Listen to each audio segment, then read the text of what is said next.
आज का जो हमारा मौजू है वो है शिफा ईमान से।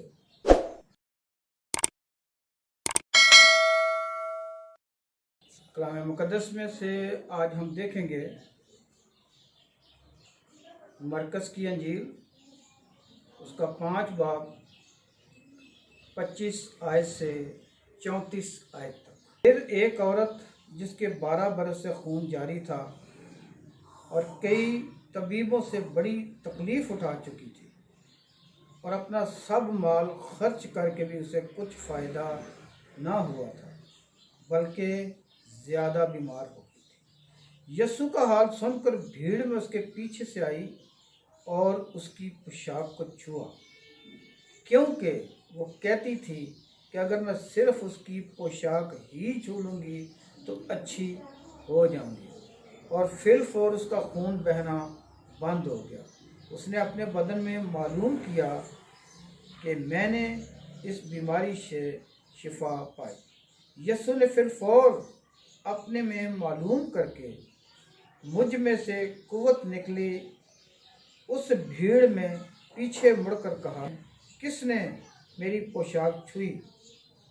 उसके शागिर्दों ने उससे कहा, तू देखता है कि भीड़ तुझ पर घिरी पड़ती है, फिर तू कहता है कि मुझे किसने छुआ? उसने चारों तरफ निगाह की ताकि जिसने ये काम किया था उसे देखे। वो औरत जो कुछ उससे हुआ था महसूस करके डरती और कांपती हुई आई और उसके आगे गिर पड़ी और सारा हाल सचमुच उससे कह दिया। उसने उससे कहा, बेटी, तेरे ईमान से तुझे शिफा मिली, सलामत जा और अपनी इस बीमारी से बच गया। खुदावंद के ज़िंदा और ज़िंदगी बख्श कलाम के पढ़े सुने जाने पर खुदावंद की बरकत हो, आमीन। आज का जो हमारा मौजू है वो है शिफा ईमान से। अंजील का बयानिया मरकज़ की अंजील 5 बाब से हम देखते हैं और मत्ती की अंजील 9 बाब उसकी 20 और 22 आयत में इसी हवाला को देखते हैं और लूका की अंजील 8 बाब उसकी 43 से 48 आयत तक हम देखते हैं। तो तीनों अनाजील में इस खातून का जिक्र किया गया है और मरकज़ से बहुत ज़्यादा तौर पर कम बेश काफ़ी आयात जो है वो उसे बयान फरमाता है। अब इंजील का जो इस बयानिया है इसमें हम एक बात को आज सीखेंगे और वो है शिफा ईमान से। और हमारी जो आज की मरकज़ी आयत है वो है आयत नंबर 28, क्योंकि वो कहती थी कि अगर मैं सिर्फ उसकी पोशाक ही छू लूँगी तो अच्छी हो जाऊँगी।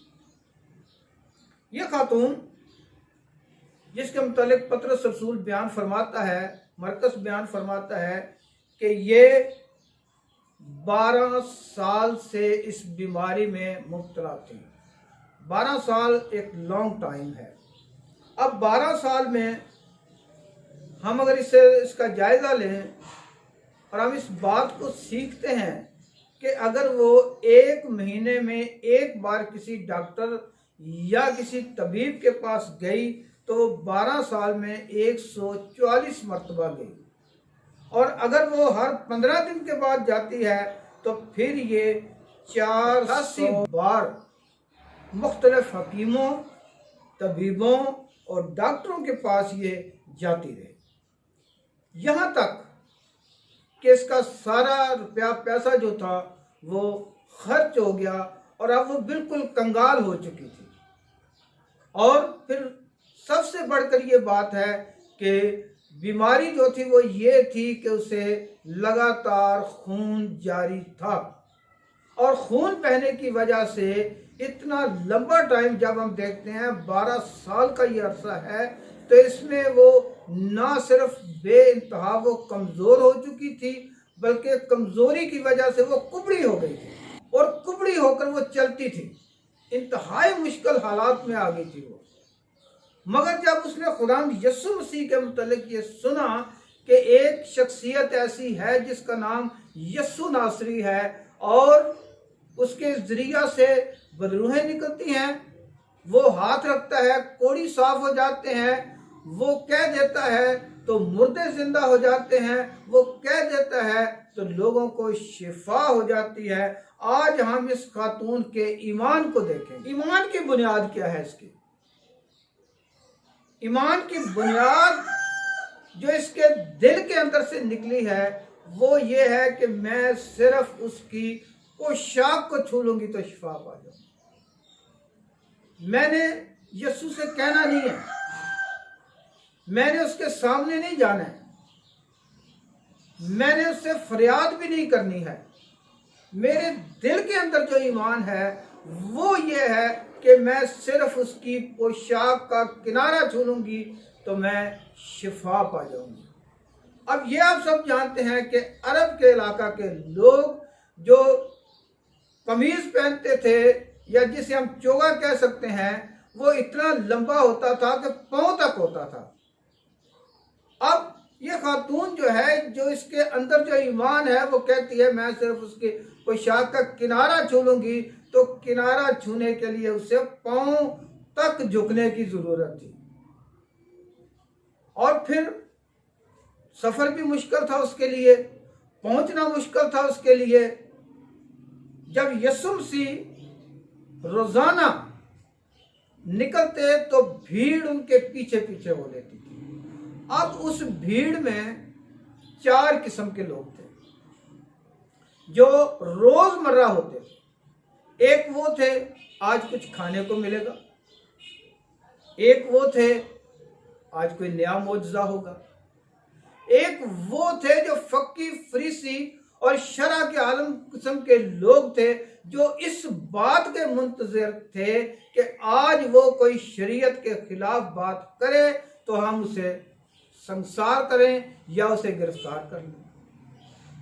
और बहुत कम तादाद में वो लोग थे जो सिर्फ यीशु का कलाम सुनने के लिए आते थे। अब रबना यीशु अल मसीह सारी बातों को जानते थे, इसलिए कि बाइबल जो है वो तहरीरी कलाम है, अंजील तहरीरी कलाम है, और रबना यीशु अल मसीह की ज़ाते अक़दस जो है वो मुजस्सम कलाम है। तो वो तो जानते थे किस तरह के लोग हैं, कैसे लोग हैं, मगर उन्होंने खिदमत को जारी और सारी रखा। उन्हें पता था जिस काम के लिए मैं आया हूं, जो मेरा मिशन है, उसे मैंने मुकम्मल करना है। तो ये खातून जब अपने घर से चली है तो इसके अंदर एक ईमान है, और ईमान इसका ये है कि मैं उसे छू लूंगी तो शिफा पा जाऊंगी। अब वो भीड़ बेइंतहा है, हजारों की तादाद में लोग हैं, मगर वो उनके अंदर से चलती चलती चलती जब रबना यीशु अल मसीह के करीब पहुंचती है तो जमीन तक झुक कर उसने उसके सिर्फ किनारे को छुआ। इस बात पर खादवाने दीन मुतफिक हैं, बाइबल के मुफस्सर इस बात पर मुतफिक है कि इस खातून ने सिर्फ उसके किनारा छुआ था सिर्फ। और बाज ये भी कहते हैं कि उसका एक धागा जो था वो नीचे लटक रहा था, इसने सिर्फ उसको छू लिया। अब जैसे ही उसने छुआ तो उसका खून बहना बंद हो गया। उस खातून ने महसूस किया कि मेरे अंदर एक तब्दीली आ गई है, शिफा जारी हो रही है, मेरा खून बहना बंद हो गया है, मेरे जिस्म के अंदर कुव्वत आ गई है, मेरे जिस्म के अंदर ताजगी आ गई है, मेरी हड्डियों के अंदर कमजोरी जो थी वो खत्म हो गई है। और नए सिरे से उसने अपने जिस्म के अंदर कलाम को काम करते हुए देखा, मुजज़ा हो गया, शिफा हो गई उसकी जिंदगी में। अब रबना यीशु अल मसीह ने कहा किसी ने मुझे छुआ है। रसूल कहते हैं भीड़ तुझ पर गिरी पड़ती है और तू कहता है कि किसने मुझे छुआ है। उन्होंने कहा हाँ, किसी ने मुझे छुआ है। और फिर वो खातून हम देखते हैं कि मसीह खुदा के सामने कांपती हुई आती है, कहती है मैंने तुझे छुआ है। उसने कहा मेरे अंदर से कुव्वत निकली। तो आज जो एक बुनियादी सवाल मैं आपके सामने रखना चाहता हूं वो सिर्फ ये है कि हम शिफा कई बार नहीं पाते। क्यों नहीं पाते? हम शिफा इसलिए नहीं पाते कि हमारे अंदर ईमान जो है वो एक कमजोर ईमान है, वो डामाडोल किस्म का ईमान हमारे अंदर पाया जाता है।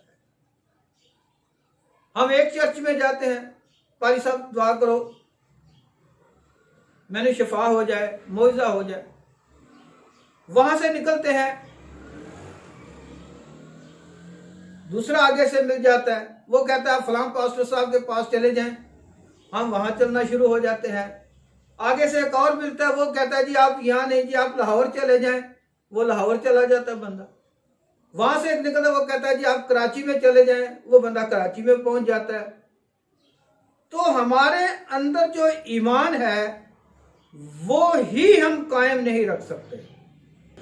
हमारी शिफा के अंदर सबसे ज्यादा और हमारी बीमारी से शिफा के अंदर जो सबसे बड़ी रुकावट है वो हमारा ईमान है जो मुतज़लज़ल रहता है।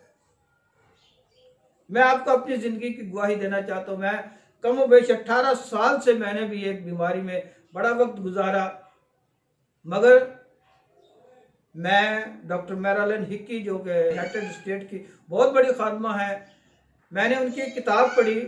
उन्होंने कहा कि मेरी वालदा को ब्रेन ट्यूमर हो गया। ये सीखने की बात है, हमारे ईमान को मजबूत करती है। तो उन्होंने कहा डॉक्टर के पास गए, उन्होंने टेस्ट किए, उन्होंने कहा जी इनके दिमाग में तो रसौली है, इन्हें ब्रेन ट्यूमर है। कहती है मैंने वापस घर आकर कमोबेश काफ़ी दिन तक मैंने अपनी वालदा के सर को अपने सामने आंखों के रखा और मैंने कलाम को पढ़ना शुरू किया। खुदावंद अपने कलाम को नाज़िल फरमा कर तुझे तेरी सारी बीमारियों से शिफा देता है। और फिर कहती है मैंने ऐसा ही करती रही, सुबह शाम रात, जब जब मुझे वक्त मिला मैंने ये किया और मैंने ईमान के साथ इस बात को जारी उत्सारी रखा। कहती है बहुत दिनों के बाद हम फिर जब डॉक्टर के पास गए, उन्होंने टेस्ट किया, उन्होंने कहा इसमें कोई ब्रेन ट्यूमर का नामो निशान भी नहीं है। तो हमें इस बात को सामने रखने की जरूरत है। खुदावंद यीशु अल मसीह हम सबको शिफा देना चाहता है। वो चाहता है कि हम बीमारियों से आज़ाद रहें। वो चाहता है कि हम तंदुरुस्त हो तवाना रहें। और इस तरह से खुदावंद हमारे लिए अच्छे मंसूबे रखता है। मगर ज़रूरत इस बात की है कि हमें अपने ईमान को यकजा रखने की ज़रूरत है। अगर हमारा ईमान ठीक है, हमारे ईमान में जुम्बश नहीं है, हमारा ईमान डामाडोल नहीं है, तो कोई वजह नहीं कि हम शिफा ना पा सकें। मैं आज भी आपके सामने खड़ा हूँ।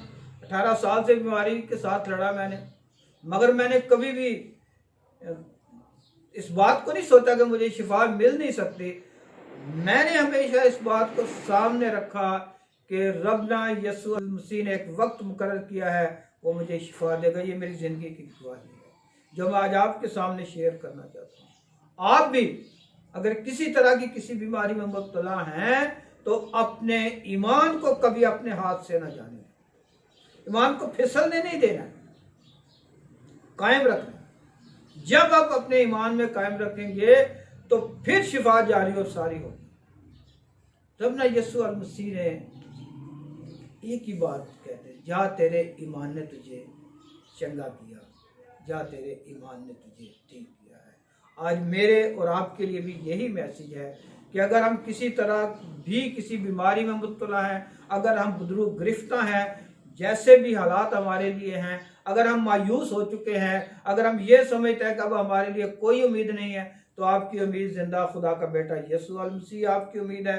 वो आपको शिफा देना चाहता है। आप शिफा पाना चाहते हैं तो फिर अपने ईमान को यकजा करें, अपने ईमान पर मजबूती से खड़े रहें, चट्टान की तरह खड़े रहना है। तो शिफा आपके सामने खड़ी है, आप हाथ बढ़ा सकते हैं, अपनी शिफा को हासिल कर सकते हैं, आप हाथ बढ़ा सकते हैं, मुजज़ा को हासिल कर सकते हैं।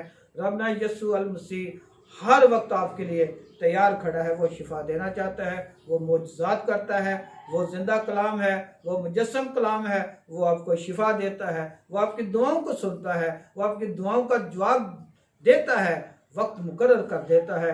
कई बार हम समझते हैं हमारी शिफा लेट हो गई है, खुदा हमारी दुआओं को नहीं सुनता। नहीं, वो सुनता है, मेरा ईमान है, मैंने आपको इस बात की गवाही दी है, वो सुनता है, वो हमारे लिए जारी और सारी शिफा को कर देता है, कलाम को जारी करता है, कलाम को नाज़िल फरमाता है और हमें शिफा देता है। खुदा यीशु मसीह के नाम से आप सब शिफा पाना चाहते हैं, जो भी किसी मुश्किल हालात में है, बीमारी में, लाचारी में, बदरू गिरफ्ता है, मगर सिर्फ सामने यीशु मसीह को रखें, दाएं बाएं नहीं जाना है, सामने देखना है, यीशु की तरफ देखना है, शिफा आपके सामने खड़ी है। आप इसके मैसेज को दूसरों से भी शेयर करें ताकि हर कोई से कलाम से इस बात को सीख सके। तो लाइक करें, सब्सक्राइब करें और मेरे लिए बरकत का बायस बने। मैं आपके लिए बरकत का बायस हूँ। खुदा आप सबको बड़ी बरकत दे जी, मसीह खुदा में।